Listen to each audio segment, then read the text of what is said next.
Georges-Louis Boucher menace-t-il la presse? Un article paru dans le journal L'Avenir suggère qu'il a menacé physiquement un journaliste de la RTBF après la publication de l'affaire sur la carte PMR à Mons. Je t'explique tout, mais d'abord abonne-toi. L'affaire de la carte PMR de Mons a été révélée par le magazine Le Vif le 30 juillet. J'en ai moi-même parlé dans une vidéo, celle-ci.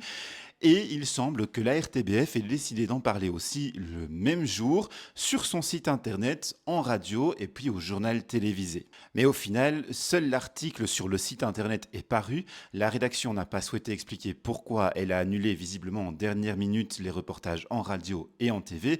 Elle dit cependant ne pas avoir reçu de pression pour ça.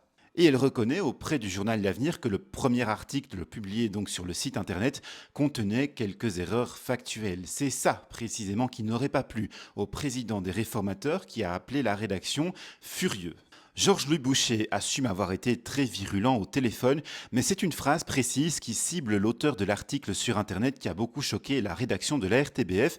Le président des réformateurs aurait dit, je cite, Tu m'envoies ce mec-là, je te jure qu'il va être super bien reçu et lui risque peut-être d'avoir besoin d'une carte après, je peux te le dire. » Tandis que du côté de Georges-Louis Boucher, interrogé aussi par l'Avenir, la phrase est légèrement différente. Je cite, Si vous voulez ma réaction, vous pouvez me l'envoyer, il va être très bien reçu et il aura besoin de sa carte. Du côté de la rédaction de la RTBF, on a eu le sentiment d'une menace d'agression physique. La carte serait PMR, après sous-entendu une éventuelle agression.